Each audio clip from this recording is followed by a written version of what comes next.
Hello guys, welcome to my channel. आज मैं आपको दिखाऊंगा acids and bases in salts के नोट्स। मतलब नोट्स के साथ आपको भी थोड़ा बता भी दूंगा जिससे आपको समझ में भी आए और लिख भी सके आप, क्योंकि मेरी राइटिंग थोड़ी घटिया है। ठीक है, तो स्टार्ट करते हैं। पहले acid and bases in salts का पहला टॉपिक है इंडिकेटर्स। तो there are many substances which show one characteristics property, colour, odour etcetera in the acidic medium and a different property in the basic medium. मतलब जो indicator होते हैं वो हमें बताते हैं कि ये एसिड है, ये बेस है। जो जिस सॉल्यूशन में हम जिस सॉल्यूशन में ये कलर या ऑर्डर चेंज करते हैं उसे हम कहते हैं एसिड बेस मीडियम। तो इंडिकेटर शो डिफरेंट कलर्स, ये मैंने आपको बता दिया। डिफरेंट कलर्स भी दिखाते हैं और वो ऑर्डर मतलब स्मेल भी दिखाते हैं। जो इंडिकेटर्स, ये इंपॉर्टेंट है, ये जो मैंने रेड से लिखा है ना, इंपॉर्टेंट है। Indicators giving different odour in acidic and basic medium are called olfactory indicators. olfactory OLFACTORY indicators. तो हम यहाँ पे इंडिकेटर्स की दो शाखाएं मतलब डिविजन्स। तो पहला डिवीजन है कि नेचुरल इंडिकेटर जो है लिटमस जब हम एसिड सॉल्यूशन में डालते हैं तो वो रेड होता है और जब बेसिक सॉल्यूशन में डालते हैं तो ब्लू होता है। तो रेड कैबेज या लीफ एक्सट्रैक्ट जो हम खाते हैं ये वो डेली यूज में रेड कैबेज, और ये एसिड सॉल्यूशन में रेड हो जाता है और बेसिक सॉल्यूशन में ग्रीन हो जाता है। और फ्लावर ऑफ हाइड्रेंगिया जो एसिड सॉल्यूशन में ब्लू होता है और बेसिक सॉल्यूशन में पिंक होता है। और ट्यूमेरिक जो बहुत बहुत बहुत जरूरी है हमारे घर में, वो कोई चेंज नहीं दिखाता एसिड सॉल्यूशन में और रेड ब्राउन हो जाता है बेसिक सोल्यूशन में। ये आपने देखा होगा, अगर आपके किसी कपड़े पे ट्यूमरिक लग जाए और उसके बाद आप उसको धोते हैं तो वो रेड ब्राउन कलर का हो जाता है, फिर उस पर बहुत ज्यादा बेस सॉल्यूशन लगाना पड़ता है तब जाके वो ठीक होता है। ठीक है, तो ये एक अभी मैं आपको बताता हूँ। फिर सिंथेटिक इंडिकेटर्स में फिनोफ्थलीन में जब एसिड सोल्यूशन में डालते हैं तो वो कलरलेस रहता है, कोई चेंज नहीं आता, और जब बेसिक सोल्यूशन में डालते हैं तो वो पिंक हो जाता है। और मिथाइल ऑरेंज जब एसिड सोल्यूशन में जाते हैं तो रेड हो जाता है और बेसिक सोल्यूशन में जाते हैं तो येलो। तो अब मैं आपको बताता हूँ, लिटमस, फिनोफ्थलीन और मिथाइल ऑरेंज बहुत जरूरी है, इस पे बहुत सारे क्वेश्चंस बन जाते हैं, तो आप इसको देख लीजिएगा। और फिर olfactory इंडिकेटर्स भी हैं इसके, जिसमें और ये तीनों सेम है, मतलब ऑलमोस्ट सेम है। जो अनियन होता है, अनियन एक इंडिकेटर है जो सेम स्मेल दिखाता है एसिड सोल्यूशन में मगर बेस सोल्यूशन में कोई स्मेल नहीं दिखाता। वेनिला एसेंस सेम स्मेल दिखाता है एसिड सोल्यूशन में मगर नो स्मेल दिखाता है बेसिक सोल्यूशन में। और क्लोव ऑयल तेल जो होता है तो वो सेम स्मेल दिखाता है मगर और कम हो जाती है उसकी वो स्मेल बेस सोल्यूशन में। ठीक है, तो अब आपको दिखाता हूँ एसिड्स का। तो एसिड्स का बताऊं तो एसिड्स का ये मेन चीज है कि वो सो टेस्ट के होते हैं, मतलब खट्टा खट्टा। और वो ब्लू लिटमस जो मैंने अभी बताया ना आपको, रेड लिटमस को ब्लू करता है एसिड सॉल्यूशन, तो ये है ब्लू लिटमस को रेड में करता है एसिड सॉल्यूशन। सॉरी, गलती से कुछ बोल दिया। और फिर हमारे एसिड के अंदर आते हैं ऑर्गेनिक एसिड्स जो हम डेली यूज में करते हैं, मतलब खाते हैं पीते हैं, जो हमें नेचुरल मिले, जो हमें कुदरत ने हमें दिए। तो इसमें मैं बताऊं तो vinegar, acetic acid, Apple malic acid, lemon citric acid, tomato oxalic acid, grapes tartaric acid, और इमली में भी होता है टार्ट्रिक एसिड, और milk lactic acid and formic acid, urine uric acid, ascorbic acid, all citrus fruit. तो ये एक दो मैं आपको बता देता हूँ, एक ये एंड का, एक ये मिल्क का, और एक ये विनेगर का, और ये मैपल। ये चार हैं मेन। और सॉरी, मैंने विनेगर लिख दिया, विनेगर उतना जरूरी नहीं है, मगर ये एप्पल, लेमन, ये मैं काट देता हूँ, एप्पल, लेमन, मिल्क, एंट और यूरिन का भी जरूरत नहीं है। और एंट का सबसे अच्छे से याद रखिएगा क्योंकि इसमें फॉर्मिक एसिड होता है, जब वो इंजेक्ट करते हैं ना जो वो स्वेल सा हो जाता है तो उसे वो हमें फॉर्मिक एसिड इंजेक्ट कर देती है, और मधुमक्खी भी ऐसे ही करती है, येलो येलो कलर की होती है ना। और फिर इसकी हम प्रॉपर्टीज बताएं, केमिकल प्रॉपर्टीज एसिड्स की। तो मैं बताऊं तो आर्यनियस एक साइंटिस्ट हैं जिन्होंने एक कॉन्सेप्ट दिया था एसिड और बेस पे, मतलब बहुत अच्छा रहेगा, तो उन्होंने चैप्टर तो पढ़ा दिया मगर। तो इसमें उन्होंने बताया जो सब्सटेंस जो H+ आयन रिलीज कर दे। अब H+ आयन क्या होते हैं मैं आपको बता देता हूँ। H+ आयन वो होते हैं जो इनको हाइड्रोनियम आयन कहते हैं। ज्यादा अगर आपने देखा होगा तो हाइड्रोजन मतलब हाइड्रोजन आपने देखा होगा, तो मतलब देखा नहीं हो, सॉरी माफ कीजिए, मगर हाइड्रोजन जो होता है उसमें आपको पता होना चाहिए कि 9 में आपने पढ़ा होगा कि एक इलेक्ट्रॉन और एक प्रोटॉन होते हैं। तो जो एक इलेक्ट्रॉन और एक प्रोटॉन को तो कोई निकाल नहीं सकता क्योंकि वो न्यूक्लियस में होता है, मगर जो और भी हैं H सबसे शरीफ, मतलब हाइड्रोजन सबसे शरीफ है, वो हमेशा सबकी मदद करने में लग जाता है, ऐसा आप समझिए। बस समझने के लिए बोल रहा हूँ। तो जो जितने भी दूसरे उससे ज्यादा रिएक्टिव हैं वो उससे अपना एक इलेक्ट्रॉन निकाल देते हैं, और जैसे ही वो एक इलेक्ट्रॉन निकालेंगे, जब कोई इलेक्ट्रॉन निकालता है तो उस पर प्लस का चार्ज आ जाता है, तो मतलब जो दे देता है, तो इस पर आ गया H प्लस का चार्ज, मतलब इसने एक इलेक्ट्रॉन निकाल लिया। तो अब इसके पास एक भी इलेक्ट्रॉन नहीं है, मगर इसके पास प्रोटॉन है और ये जिएगा भी एक प्रोटॉन पे, मगर ये सिर्फ उसमें होता है जो वाटर होता है, उसमें ये सिर्फ H प्लस आयन में डिसोसिएट करता है बस। तो इसको हम हाइड्रोनियम आयन कहते हैं। और जो जितने भी मतलब जितने भी प्लस होते हैं ना, प्लस वाले पॉजिटिव, तो वो उनके लास्ट में ईएम आता है, जैसे हाइड्रोनियम। और जो माइनस होते हैं ना उसमें आइड आता है, मतलब आयोडाइड, मतलब आई माइनस होता है ना, आयोडाइड, तो वो हो गया। ठीक है, फिर उसके बाद सबसे जो H प्लस को चुराने में लगे ही होते हैं, मतलब जो H प्लस का इलेक्ट्रॉन लेने में लगे ही होते हैं, तो उनमें सबसे इंपॉर्टेंट है फ्लोरीन, ऑक्सीजन और नाइट्रोजन। और फिर जो इसके अंडर आता है, मतलब इससे थोड़े से कम मगर चुराने में ये भी एक्सपर्ट है, तो होगा क्लोरीन, ब्रोमीन और आयोडीन। तो ये जैसे ही आप ये समझ लीजिए, जैसे ये पानी में जाते हैं तो इन्होंने चोरी अपनी स्टार्ट कर दी। ठीक है, वो इलेक्ट्रॉन वो उससे H प्लस से मतलब H से ले लेते हैं सारे, वो प्रोटॉन वो इलेक्ट्रॉन ले लेते हैं। तो that takes the electron from hydrogen. तो ये अपने एसिड का हो गया। अब हम देखेंगे बेसिसिटी ऑफ द एसिड। ये मुझे भी पहले कंफ्यूजिंग लगा था मगर अब ठीक हो गया। तो बेसिसिटी क्या होती है? The number of replaceable hydrogen atoms present in an acid which it can release when dissolved in water। मतलब इसका समझिए, मतलब कि जैसे ही हम किसी हाइड्रोजन वो मतलब जितने भी हम डाल रहे हैं हाइड्रोजन के एटम्स उसमें, तो कैसे जल्दी से जल्दी डिसोसिएट हो जाए, उसे हम कहते हैं बेसिसिटी ऑफ द एसिड। तो अब मैं आपको बता देता हूँ, इसकी 3 ब्रांचेस हैं जिसको हम कहते हैं मोनोबेसिक एसिड।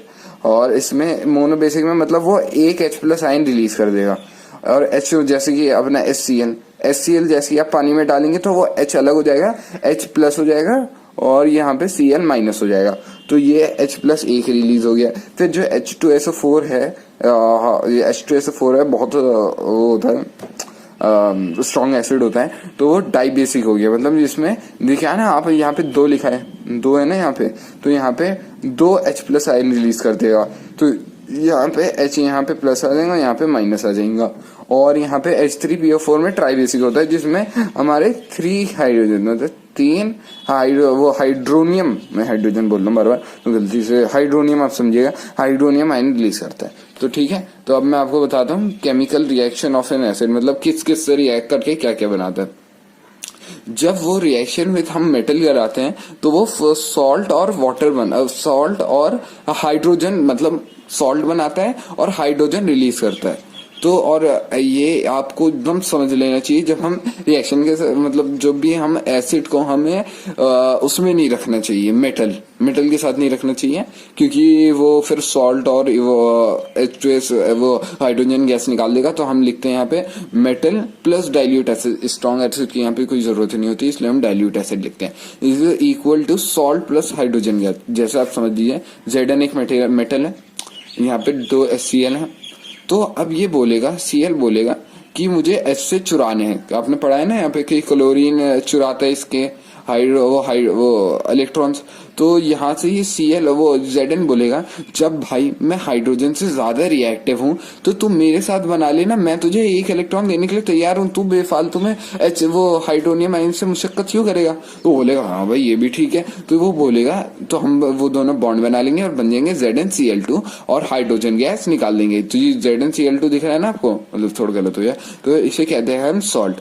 अब मैं आपको ऐसा बता दूं कि ये अपनी रिएक्टिविटी सीरीज तो है potassium, sodium, calcium, magnesium, aluminium, zinc, iron, ये क्या है जो भी है आप कमेंट सेक्शन में बता दिएगा, लेड, हाइड्रोजन, कॉपर और ये मर्क्यूरी, शायद से मर्क्यूरी होगा, फिर ये गोल्ड है, शायद नहीं गोल्ड नहीं है, ये सिल्वर है। ठीक है, तो आपको मैं बता दूं कि जितने भी H से ज्यादा हैं, जो K है, N है, C है, Mg है, एल्यूमिनियम है, जिंक है, आयरन है, जितने भी हैं वो सारे इनसे रिएक्ट करेगा। H के अलावा जो भी होगा ना, इससे वो रिएक्ट कर लेगा। ठीक है, आप समझे। तो अब मैं इसका आगे ले जाता हूँ आपको ये वैसे रिएक्टिविटी सीरीज बहुत याद होना जरूरी है, सबसे इम्पोर्टेंट है हमारे केमिस्ट्री में क्लास 10th की। अब मैं बताऊं, अब अगर आपसे कुछ इन्हें बोल दिया, चलो भाई ठीक है हमने मान लिया कि हाइड्रोजन गैस और वो सब होता है, तो तुम हमें बताओ ना यार कैसे होता है। तो मतलब हम दिखाएंगे कि तुम हाइड्रोजन गैस रिलीज होता भी है। तो हमें हाइड्रोजन गैस इग्नाइट से नहीं है, मतलब एक अगर आप एक फ्लेम मैच स्टिक उसके सामने लग दें तो वो जैसे ही हाइड्रोजन गैस वो टेस्ट ट्यूब के सामने निकलेगा ना, तो आप उसके सामने लिखेंगे तो वो एक पॉप साउंड करेगा, पॉप ऐसा करके आवाज आती है कुछ, तो है ना वो इसका मतलब वो हाइड्रोजन गैस रिलीज कर रहा है। ठीक है, तो फिर अब बताऊंगा मैं reaction with basis. Acid reacts with वो, अब जब एसिड जब रिएक्ट करेगा बेसिड के साथ तो वो सॉल्ट प्लस वाटर बनाएगा। तो मतलब सॉल्ट प्लस वाटर मतलब ये एसिड प्लस बेस क्या होगा, जैसे अगर आप स्ट्रॉन्ग एसिड ले रहे हैं और स्ट्रॉन्ग बेस ले रहे हैं तो वो न्यूट्रलाइज हो जाएगा, मतलब ना वो बेस रहेगा ना वो एसिड रहेगा। जैसे अपना क्या बोलते हैं उसे, क्या बोलते हैं H2O, वाटर हमारा ना एसिड है ना बेस है, तो ये हमारे एसिड और बेस के कॉम्बिनेशन से ही आता है अपना पानी। तो आप समझिए यहाँ पे acid plus base is equal to salt plus water, HCl plus NOH, मतलब sodium hydroxide is equal to NaCl plus H2O। तो अब हम बताएंगे reaction with metal carbonate and hydrogen carbonate. तो हम हाइड्रोजन कार्बोनेट को बाइकार्बोनेट भी लिखते हैं। तो carbonate plus acid is equal to salt plus oxygen plus H2O, और CaCO3 plus HCl is equal to CaCl2 plus CO2 plus H2O। ये आपको समझना बहुत जरूरी है। तो आपको बताऊं तो लाइम स्टोन, चौक और मार्बल्स भी कैल्शियम कार्बोनेट से बनते हैं। ये कैल्शियम कार्बोनेट है ना, ये कैल्शियम कार्बोनेट होते हैं। ठीक है, और फिर इसके बाद हम टेस्ट फॉर CO2 गैस देखेंगे, मतलब CO2 भी निकलती है, हमें ये प्रूफ करना है, मतलब CO2 निकलती है तो निकलती है। तो अब हम बताएंगे, तो हम इसको टेस्ट फॉर हाइड्रोजन गैस को आपको याद रखना है, इसको हम लाइम वाटर टेस्ट भी कहते हैं। तो take lime water and when the CO2 will be release it will form CaCO3, मतलब कैल्शियम नहीं है मुझे नहीं पता, CaCO3 बनाएगा जो मिल्क लाइक, मतलब मिल्कीनेस आ जाएगी उसमें, और उसमें और फिर मैंने हिंदी में भी लिख दिया कि आपको भी समझ आए मुझे भी समझ आए। तो और जब फिर CaCO3 से एक्स्ट्रा CO2 रिलीज करेंगे तो HCO3 will form which it is soluble and milkiness will disappear, मतलब जैसे हम CO2 को बार बार लगाएंगे तो वो उसका चेंज होता रहेगा कलर, जैसे फिर पहले जो भी होगा कलर, पहले कलरलेस होगा फिर कलर आ जाएगा उसमें जो मिल्कीनेस आ गया, और फिर उसके बाद फिर वापस से खत्म।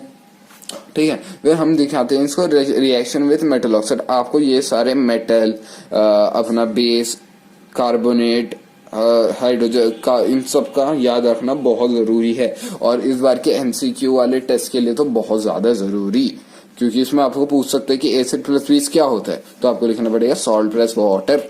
इसको आपके नोट्स अच्छे से बने होने चाहिए, मेरे तो घटिया हैं तब भी आप लोग अपने अच्छे से बना लीजिएगा। तो रिएक्शन विथ मेटल ऑक्साइड दिखाई दो, तो to form salt and water, आप इसको कॉपी करते चलिएगा, मैं इतना धीरे बोल रहा हूँ ना, तो आप इसको कॉपी करते चलिएगा। तो to form salt and water metal oxide plus acid is equal to salt plus water. Metal oxide जो होता है, और आपको एक चीज मेन बता दूं, अगर कहीं कोई भी पूछे मेटल ऑक्साइड क्या है, एसिड है या बेस है, तो आपको साफ साफ उसको कहना पड़ेगा ये भाई बेस है।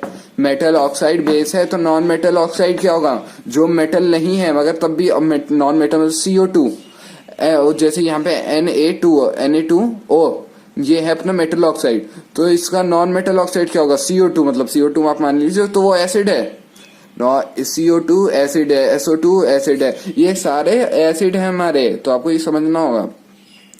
तो मेटल ऑक्साइड जैसे Na2O प्लस एसिड क्या है अपना HCl, बहुत अच्छा एसिड होता है HCl, और उसको जब हम रिएक्ट करवाएंगे तो वो बनेगा NaCl जो एक सॉल्ट है, NaCl टाटा नमक अपना घर का, और फिर H2O बना देगा। ठीक है, तो फिर हम देखते हैं यहाँ पे non metallic oxides are of acidic nature, ये आपको याद रखना होगा, ये दोनों चीज आपको बहुत जरूरी है। अभी एसिड बहुत टाइम हो गया, चलो। Acids are highly corrosive in nature, इसको आपको याद रखना है कि एसिड बहुत ज्यादा कोरोट करते हैं चीजों का।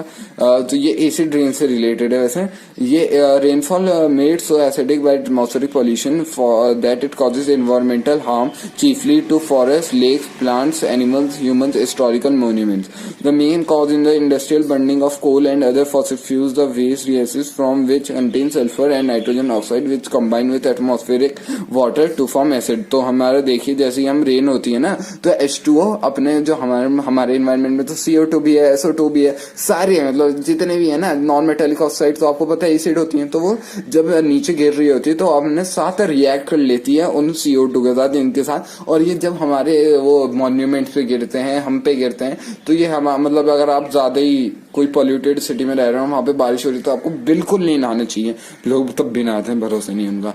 तो हमारा C plus O2 is equal to CO2, S plus O2 is equal to SO3, N plus O2 is equal to NO2, non metallic oxide which are acid. ये आपको याद रखना बहुत जरूरी है। अगर हमारा बेस आ गया, मेरा भाई आ गया बेस। चलो, बेस जो होते हैं वो बिटर इन टेस्ट होते हैं, सोपी टू टच होता है, और रेड लिटमस को ब्लू में चेंज करते हैं। तो अब मैंने आपको बताया था ना, आर्यनियस एक साइंटिस्ट ने जो जिन्होंने कॉन्सेप्ट दिया था एसिड पे भी और बेस पे भी, तो हमने एसिड का तो प्लस देख लिया कि वो H प्लस वाटर में जाते ही रिलीज कर देगा। अब बेस का देखते हैं, the substances which release OH minus ions in aqueous medium, मतलब वाटर में जब रिलीज करते हैं उसे हम कहते हैं बेस। तो एसिडिटी ऑफ बेसिस, तो अब मैंने लिखा है कितने OH माइनस रिलीज कर सकता है, मतलब कितने ज्यादा से ज्यादा कितने कर सकता है, कितने एसिड्स को ये न्यूट्रलाइज कर सकता है, इसको हम ऐसे लिख सकते हैं। और लास्ट डेफिनेशन अब समझ लिए, the number of replaceable hydroxyl OH minus ion को याद से रखिएगा, मैं ही बता दे रहा हूँ। OH माइनस आयन को हम हाइड्रोक्सिल आयन कहते हैं। Groups in present in a base which it can release when dissolve in water और in acid solution of an ion. आप ये पढ़ लीजिएगा अच्छे से। तो अब इसके बाद आप मैं बताता हूँ, hydroxyl ions are also called OH minus ion, मैंने आपको बता दिया। अब इसकी भी 3 शाखाएं हैं, मतलब जैसे वो था ना, जैसे वो भी था, जिसकी भी 3 है। तो mono acidic base, di acidic base, tri acidic base.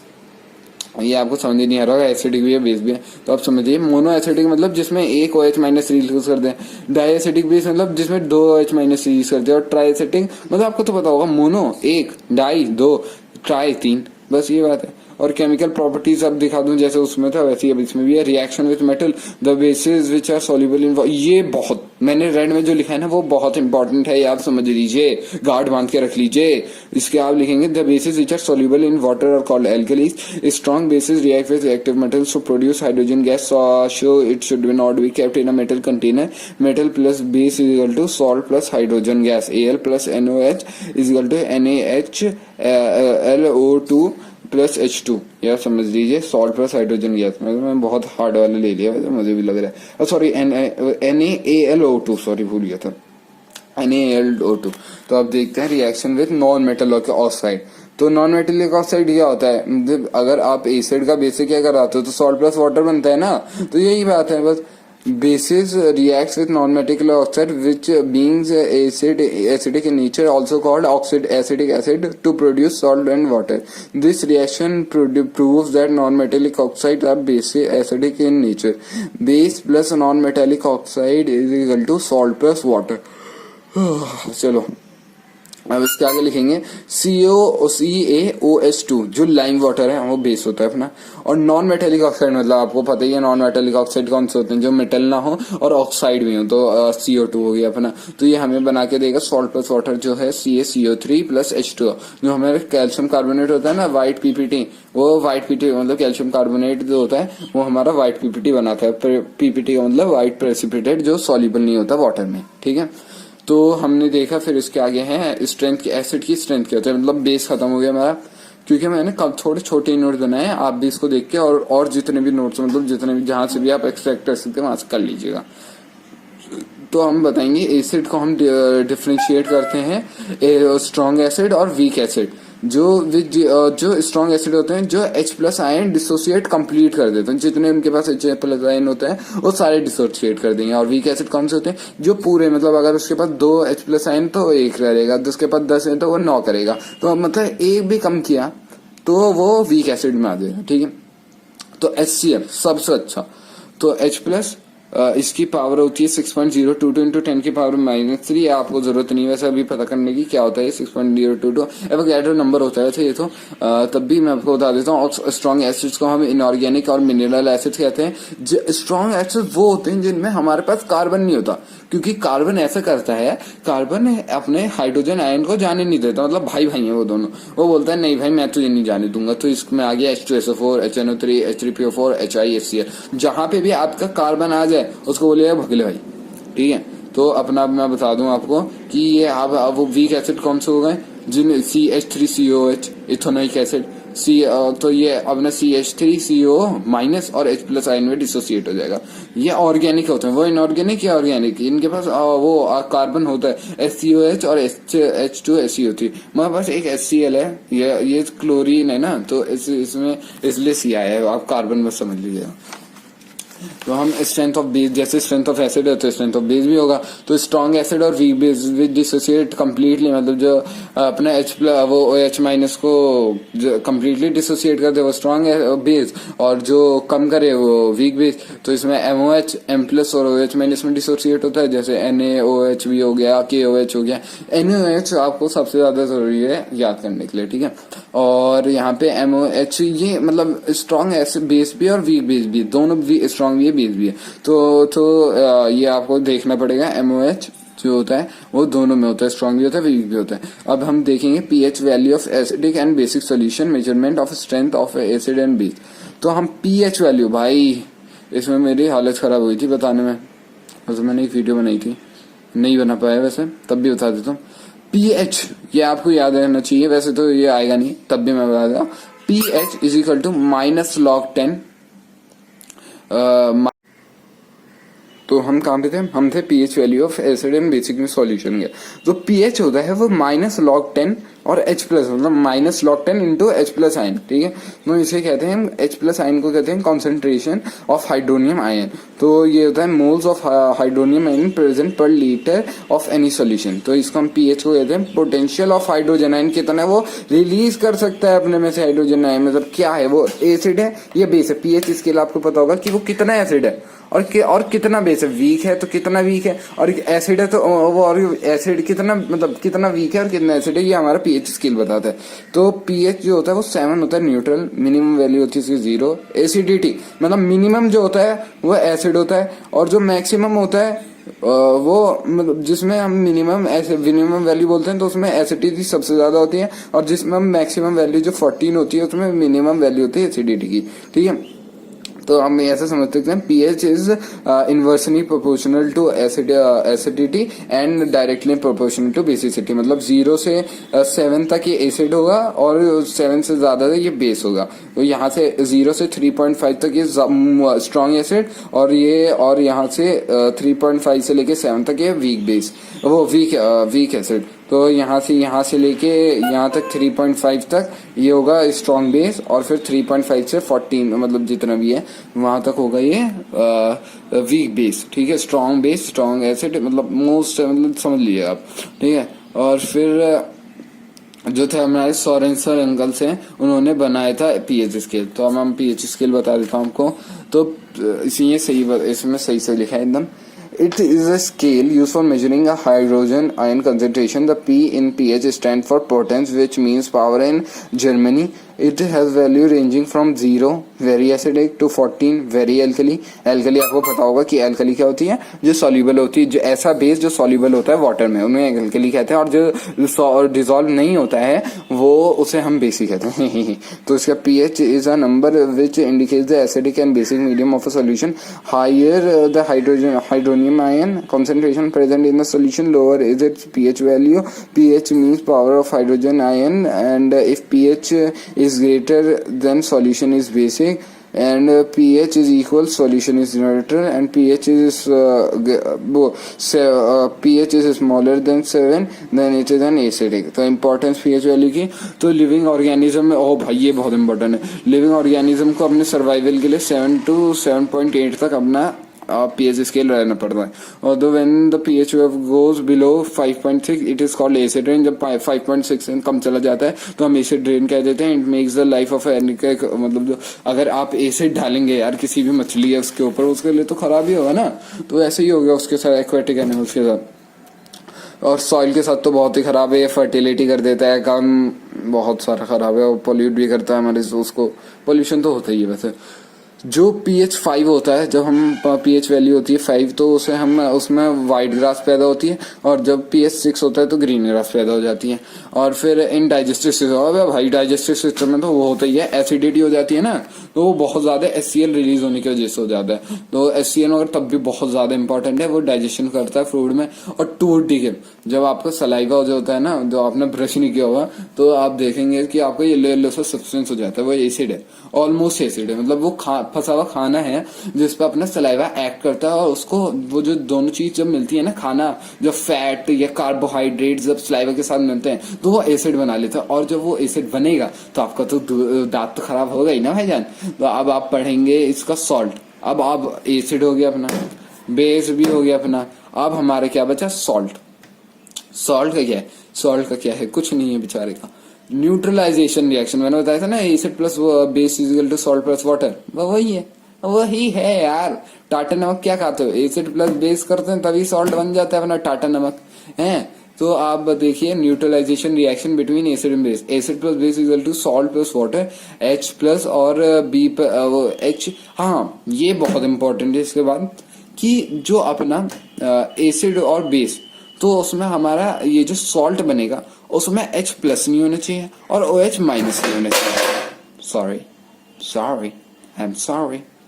तो H प्लस होना चाहिए, अब वो मतलब सॉल्ट में जो ये सॉल्ट बनेगा यहाँ पे, इसमें H प्लस नहीं होना चाहिए और OH माइनस नहीं होना चाहिए। तो हमारे टाइप्स ऑफ सॉल्ट कितने हैं, न्यूट्रल सॉल्ट है, एसिडिक सॉल्ट है, बेसिक सॉल्ट है। आपको लगा होगा थोड़ा सा, तो मैं बता देता हूँ। जो strong acid plus strong base होते हैं उन्हें हम कहते हैं न्यूट्रल। मतलब अगर आप खुद स्ट्रॉन्ग है और दूसरा भी आपके जितना पोटेंशियल रखता है, तो हम थे न्यूट्रल सॉल्ट पे। जो अगर strong acid plus strong base जो होता है वो स्ट्रॉन्ग प्लस, तो वो न्यूट्रलाइज कर देगा। अगर आपके ही जैसा कोई दूसरा भी इंसान है तो दोनों की तो ताकत एक ही होगी ना, तो दोनों कोई भी नहीं एक दूसरे को हरा पाएगा। तुम जिंदा हो तो वो भी जिंदा रहेगा। तो ये हो गया अपना एसिडिक सॉल्ट। फिर हमारा एसिडिक सॉल्ट है, जो strong acid plus weak base कर देंगे तो वो एसिडिक सॉल्ट बन जाएगा। और बेसिक सॉल्ट कौन सा हो गया, जो वीक एसिड और प्लस स्ट्रॉन्ग बेस कर देगा तो वो बेसिक सॉल्ट हो गया। जिसका पल्ला भारी वो बन गया वो चीज, ठीक है। तो अपना HCl प्लस NaOH, ये दोनों स्ट्रॉन्ग है, तो ये बनाएगा NaCl प्लस H2O। NaCl अपना टाटा नमक, ठीक है। और स्ट्रॉन्ग, मुझे वैसे टाटा नमक से कोई स्पॉन्सरशिप नहीं आई है, तब भी बोल रहा हूँ, थैंक यू। बोल देना भाई टाटा लोग, ठीक है। और फिर स्ट्रॉन्ग एसिड में HCl, वैसे घटिया ही बोल रहा हूँ तब भी कोई नहीं। स्ट्रॉन्ग एसिड HCl है और वीक बेस कौन सा है, NH4OH। तो ये बनेगा NH4Cl और प्लस H2O। ये अपना एसिडिक एसिड होता है। NH4Cl आपको याद रखना है कि वो एसिडिक सॉल्ट है। और अब आपका बेसिक सॉल्ट क्या है, जो weak acid plus strong base है ना, तो CH3COOH is a strong weak acid and strong base is equal to NaOH। पहले हमने देखा ये ऊपर, तो हमारा बनेगा CH3CON4, हाँ N4 प्लस H2O।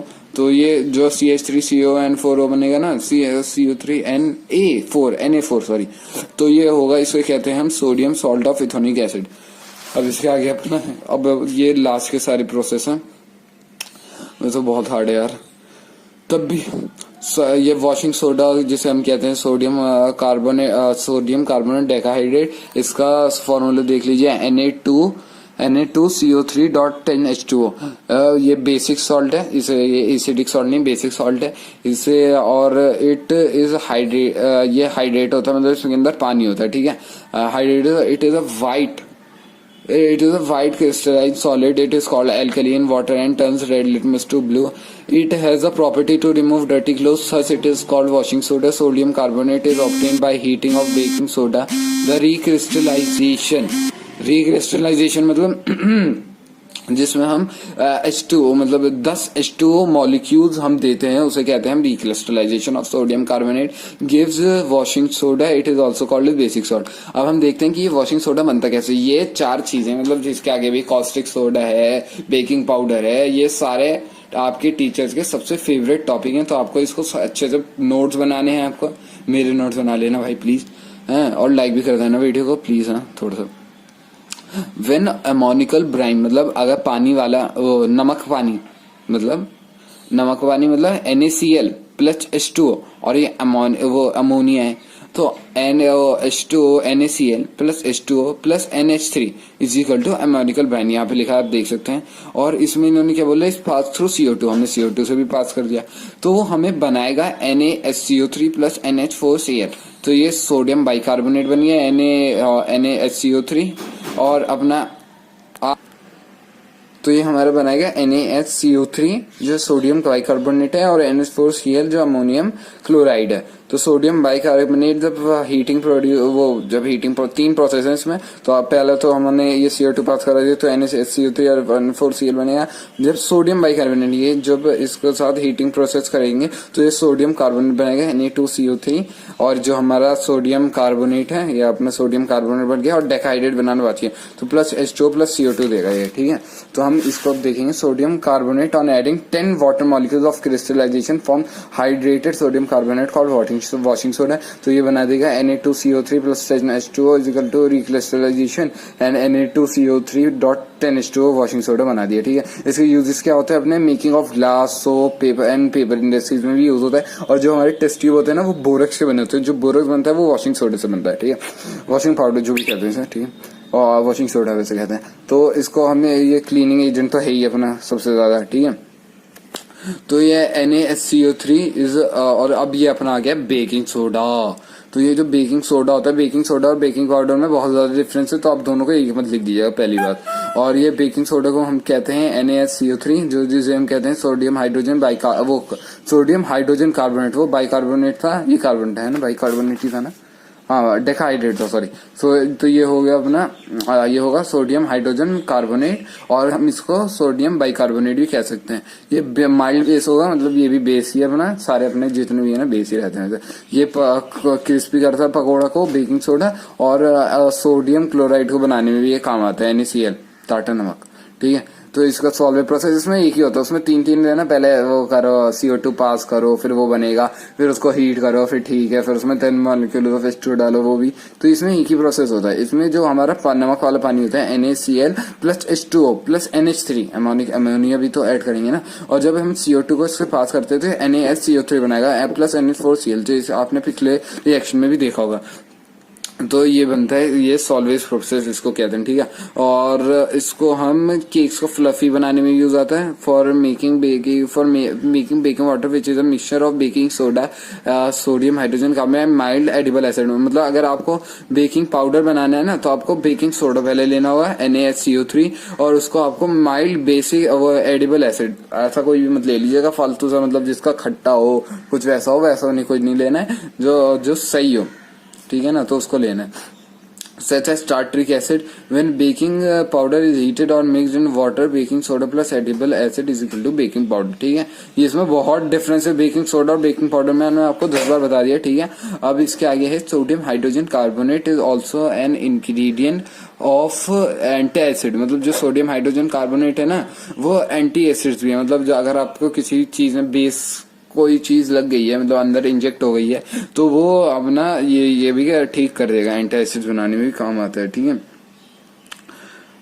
तो और ये एल्कलाइन होता है, it neutralises excess of acid in stomach. हाँ, जब स्टमक होता है ना, तो उसमें अगर आप बेकिंग सोडा अगर खा लेंगे आप, तो आपको जो बेकिंग पाउडर होगा, बेकिंग सोडा जो भी है, तो आप जैसे किचन में जाए और जैसे आपको एसिडिटी जैसा लगे ना, तो आप खा लिएगा, थोड़ा सा चखिएगा, ज्यादा नहीं, पूरा डब्बा खा गए नहीं, तो थोड़ा सा एकदम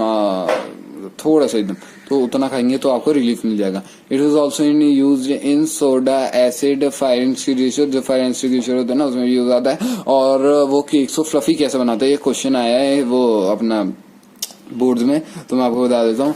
ये पहले baking soda plus edible acid is equal to baking powder, तो NaHCO3 baking soda plus edible acid is equal to baking powder, NaHCO3 plus H plus is equal to sodium salt of acid plus H2O plus CO2। तो ये अगर आप करेंगे तो since CO2 जब निकलती है ना, CO2 तो जाएगा अपना ऊपर, तो वो तो भाग लेगा, तो जैसे ही वो एस्केप करने की कोशिश करेगा, मगर ऊपर तो एक केक की लेयर है ना, तो केक की जो लेयर होती है वो लेयर उसको रोके रखती है। जब CO2 को रोके रखेगी तो वो फूलेगा तो वो फ्लफी बनाएगा, तो ऐसा बन जाता है, ठीक है। तो फिर अब हमारा है ब्लीचिंग पाउडर, जो आप जुबान वो मतलब वो चेहरे पे लगाते हैं, ये भी इम्पोर्टेंट है। तो ये इसे हम कहते हैं कैल्शियम ऑक्सीक्लोराइड, ये CaOCl2 produce by the reaction of chlorine on dry slaked lime. Manufacturing होती है इसकी CaOH2 to CaOH2 slaked lime plus Cl2 is equal to CaOCl2 plus H2O bleach to decolourise. और ये हेसन क्लेवर प्लांट में मतलब यूज मतलब बनाया जाता है, ठीक है।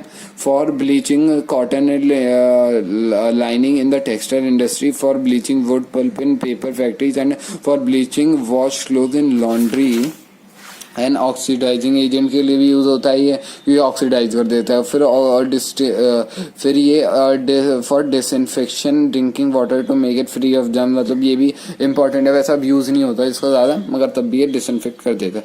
अब इसके बाद आया भाई प्लास्टर ऑफ पेरिस, ठीक है। अब ये मत समझिएगा इसका ताल्लुक पेरिस से वैसे है तो बहुत ज्यादा, तब भी तो आप बता दूं इसे कहते हैं हम कैल्शियम सल्फेट हेमीहाइड्रेट, मतलब calcium sulphate CaSO4 dot half H2O कैसा आया, मतलब यहाँ पे CaCO4 के दो मॉलिक्यूल होंगे और एक मॉलिक्यूल होगा H2O, मतलब एक के पल्ले में कितना बड़ा, आधा H2O, ठीक है। तो it is obtained by heating gypsum क्या है बना CaSO4 डॉट 2H2O एट 373 मतलब 100 डिग्री सेल्सियस पे जब हम उसको गर्म करते हैं तो जिप्सम लूज करता है अपने वाटर मॉलिक्यूल्स और प्लास्टर ऑफ पेरिस बना देता है। तो मैन्युफैक्चरिंग कैसे होती है, जिप्सम को हम जैसे ही गर्म करते हैं तो वो प्लास्टर ऑफ पेरिस बना देता है। CaSO4 dot H2O is on heating gives CaSO4 dot half H2O plus 3.5 H2O, क्योंकि देखो हाफ H2O तो बन गया, तो अब 3/2 भी तो बचा ना, 3 और बाई 2 तो उड़ेगा ही, मतलब वो बचेगा ही, तो वो हमारा यहाँ पे साइड में आ गया। तो इसे हम एक्शन ऑफ POP मतलब प्लास्टर ऑफ पेरिस, तो हम CaSO4 dot H2O plus 3H2O को वापस से अगर हम का थोड़ी देर के लिए छोड़ देंगे तो वो वापस से जिप्सम बन जाएगा। मगर इस बार क्या होगा, इस बार ये होगा ये हार्ड मास में हो जाएगा। तो अब इसकी यूजेस मैं आपको दिखा देता हूँ, एक सेकंड यूज आपको दिखा देता हूँ। It is use by doctor for joining the fracture bones at right position for making plaster to support fracture bone. आपने तो देखा ही होगा जिसका भी हार्ट टूट जाता है तो हम उसको सपोर्ट देने के लिए ये प्लास्टर ऑफ पेरिस दे देते हैं, ठीक है। It also use for making decorative pieces and for making design on ceilings, ठीक है। और इसका भी ये लास्ट हमारा टॉपिक है, मतलब इसके बाद एक वाटर ऑफ क्रिस्टलाइजेशन है, वो दोनों लास्ट है। तो कॉस्टिक सोडा जो NaOH है इसे हम मोनो एसिडिक बेस भी कहते हैं। स्ट्रॉन्ग बेस है, एल्कली है। सोडियम हाइड्रोक्साइड बेस है, प्रोड्यूस बाय क्लोर एल्कली प्रोसेस, ये बहुत इंपॉर्टेंट है क्लोर एल्कली प्रोसेस। कॉस्टिक सोडा का भी याद रखिएगा, क्लोर एल्कली प्रोसेस। तो और इसका when electricity is pass through an aqueous solution of sodium chloride called brine, it is decomposes to form sodium hydroxide. This process is called chlor alkali brine solution. Electrolysis जब होता है brine solution में, मतलब कौन सा, नमक वाला पानी NaCl प्लस H2 जो होता है तो वो सोडियम हाइड्रोक्साइड देता है, ठीक है। अब ये आपका बन गया सोडियम हाइड्रोक्साइड, मतलब क्या बन गया अपना कॉस्टिक सोडा बन गया। बहुत पसंद है ना। और इसमें वाटर ऑफ क्रिस्टलाइजेशन दिखा देता हूँ। Crystal of some compounds seem to be dry, मगर उसके पास वाटर मॉलिक्यूल्स होते हैं attached to them. This water is called water of crystallisation. जो दिखाई ना दे कि मतलब ये लगते हैं ड्राई मगर सच में होता है उनके पास, इन्हें कहते हैं water of crystallisation. And such salts are called, जो सॉल्ट जैसा ऐसा करते हैं वो उन्हें कहते हैं हम हाइड्रेटेड सॉल्ट। तो हाइड्रेटेड सॉल्ट गेट, अगर आप उसको छोड़ देंगे, मतलब अगर उसको आप एसिड या बेस में डालेंगे तो वो अपना कलर अपना चेंज कर देगा। तो ये अपना मतलब अब इसके बाद तो कुछ है नहीं, तो ये अपने लास्ट है वाटर ऑफ क्रिस्टलाइजेशन। तो आपका एक बार मैं आपको सारे पेज दिखा देता हूँ अच्छे से, उसको आप अच्छे से नोट कर लीजिए, ठीक है। तो ये है अपना एसिड बेस, इसको पॉज करके आप देख लीजिएगा, ठीक है। यहाँ पे अपना आ गया, अपना एसिड आ गया, ठीक है। यहाँ पे अपना बेस आ गया, ठीक है। यहाँ पे अपना ये आ गया टेस्ट फॉर हाइड्रोजन गैस और test for CO2 gas, important है, ठीक है। ये रिएक्शन विद मेटल ऑक्साइड जो मैंने रेड से लिखा है वो इंपॉर्टेंट है, ये याद रखिएगा। और फिर इसके आगे B से, ठीक है। आपको ऐसे बस आधा ही दिन लगेगा, 6 घंटे लगेंगे इसको बनाने में, ठीक है। नहीं मतलब अगर आप किसी की वीडियो देख के बना रहे हैं तो आपको 2 दिन भी लग सकता है, मगर ये मैंने सीधा नोट्स ही बना के दे रहा हूँ, ठीक है। तो इसको आपको ज्यादा से ज्यादा कितना टाइम लगेगा, 10 से 20 मतलब नहीं इतना नहीं, 2 घंटा लगेगा मैक्सिमम टू मैक्स, ठीक है। ये मैंने बहुत शॉर्ट में लिखा है और बहुत डिटेलिंग की है, मतलब डिटेल में भी लिखा है शॉर्ट में भी लिखा है, ये समझ लीजिए आप, ठीक है। जितनी भी घटिया चीज़ें थी, जो जितने भी फालतू चीज़ें थी, और आपको ये रिकमेंड ज़रूर करूँगा कि आप एनसीईआरटी से पढ़ें। वो सबसे एनसीईआरटी सबका माई बाप है, ठीक है। तो ये आपको दिखा रहा हूँ, आप इनको कॉपी कर लीजिएगा और मेरे चैनल को सब्सक्राइब और लाइक करना भूलना है तो भूल जाइएगा, मगर कोई नहीं, ठीक है। भाई के लिए कुछ भी। और ये हो गया। चलो चलो भाई, जय हिंद, जय भारत, और जो भी चीज़ होती हैं, ठीक है। तो please like and subscribe to my channel. Thank you.